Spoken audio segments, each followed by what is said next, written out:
Hey guys, this is a weekly forecast for February 13th through the 17th of 2023. Okay, today I'm running a little short on time, so I'm going to skip the intro and outro. Alright, so let's cover the dollar CAD. This is a weekly chart. Let me run you by what's been happening on this pair for the last year or so. Okay, so back in April of 2022, there was a strong long trade that formed right here. Then about a month and a half later, there was a weak short trade that formed. And so the weekly bias was long, or in other words, price is likely to reach this pivot high before reaching this pivot low. Okay, so after a nice pullback, price went up to its main target and hit its main target right here. And simultaneously, there was another weak short trade that formed.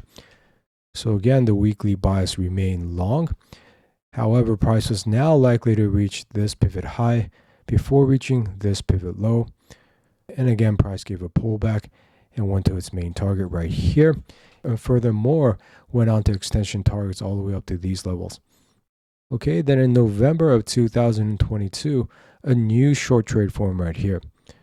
And as price ranged about for the next 2-3 months, I was waiting for a new long trade to form so I could again come up with a new weekly bias. And last week, right at this point, a new long trade formed. So the current weekly bias's risk parameters is between this pivot high and this pivot low right here.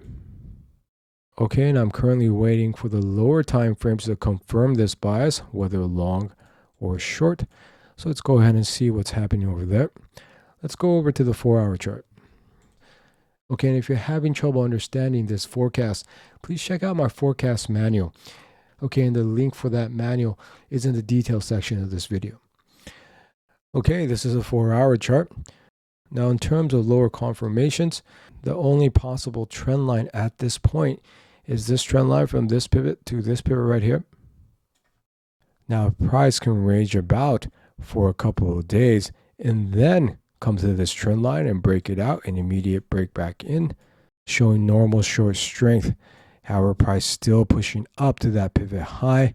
That will create strong long strength and confirm that weekly bias to be long.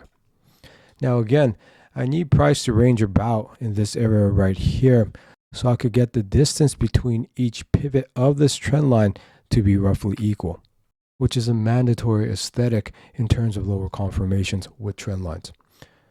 Okay, so at this point, there are no obvious signs of lower confirmations aside from this trend line right here.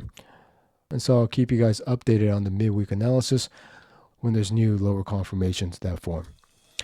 Okay, so that's it for this weekly forecast. I hope you guys have a great week, guys. Thanks for watching. Okay, bye.